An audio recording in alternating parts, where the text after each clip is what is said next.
Hey guys, welcome back. In this video, I'm going to show you how to change from exponential to number format in Excel. Let's get started. Occasionally, numerical data can present formatting challenges, as we can observe here. Despite attempts to convert it into numbers, these formatting discrepancies persist.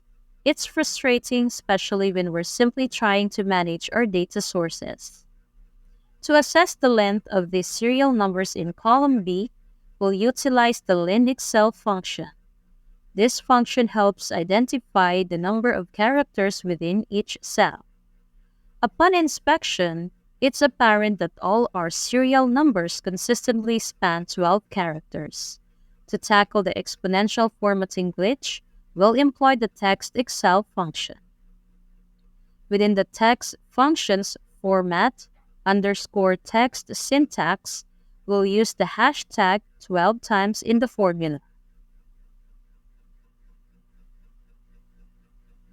This method effectively resolves the issue, ensuring our data appears as desired.